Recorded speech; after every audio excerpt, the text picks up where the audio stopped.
yung maliliit, ganito, sama to. Pwede naman sama yan. Pang ano ba? Pang... I-ano mo na lang ba? Pasobra ba? Di ba yung mga nagtitinda ng pagkain manok, mayroon yun?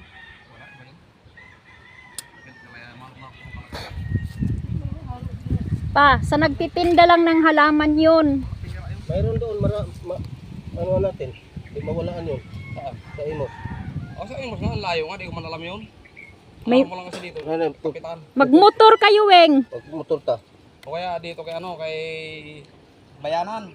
Pag wala kayo, wala kang siyang pasok, magmotor kayo. Kuha ka ng mga... Ano, pag ano. Alam mo ba? Oo. Sige. Yun yung abunuan na yun dapat. Yung sibuyas. Dapat nga. Kung wala kayong ano, ngayon kayo dapat. Wala ang biyahe. Mga Scarlet. Yun ang pag nagparamdam yun, ramdam ko yun, talang kumahanap ang sibuyas. Talang may alam na ako sa presyo. Kawa na pagpunta ko kay Joel, pagkat yun din pa, kaya nung gustahin doon. So tayo doon, magharap sibuyas paliparan.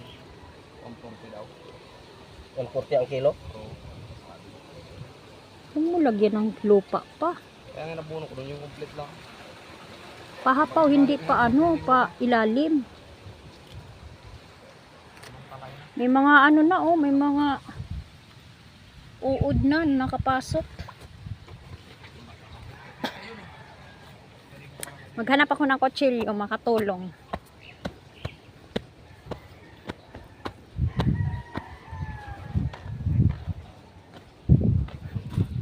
Dami kasi na ang haharbisin. Sino may gusto?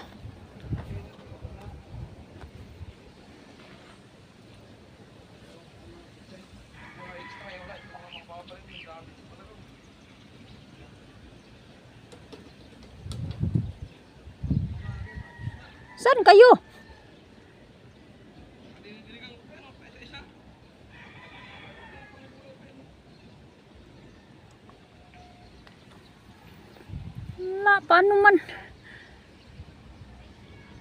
Paano man matapos yung gawa nila kung saan pupunta.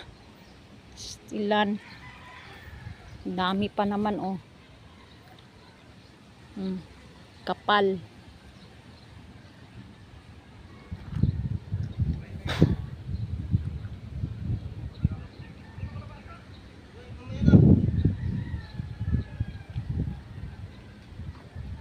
Paano matapos yung gawa nyo kung saan kayo nagpupunta? Walang ibang kutsilyo pa? Asa na yung itak ni Taweng?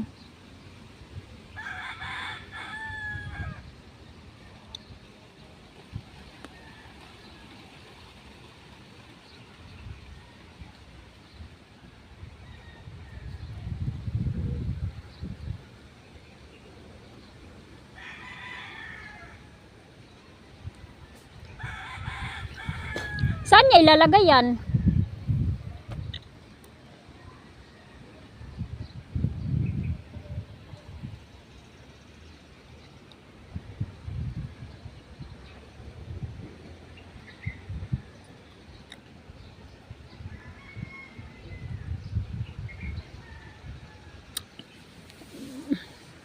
Pamaylod ka?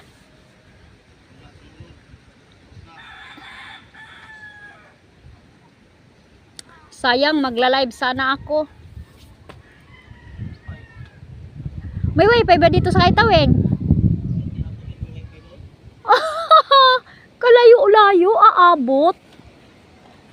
Asa nang kinabit ni Taweng pa yung ano niya, yung solar? Ha? Hoy, ang tagal-tagal na nun. Bakit hindi pa niya naikabit? Yan si Boboy, nag-harvest ng pechay sa kanyang kaibigan, sa kanyang best friend, kumpare, lahat na.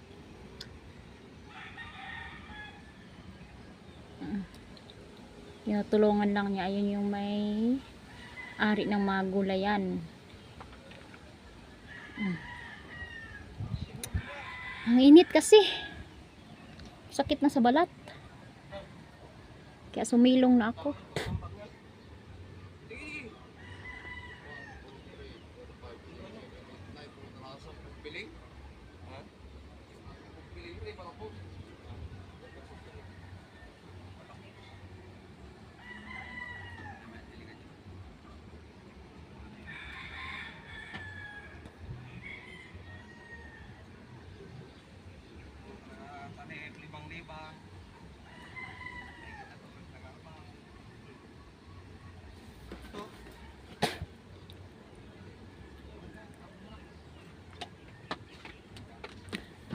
Gusto ko kumuha ng itak.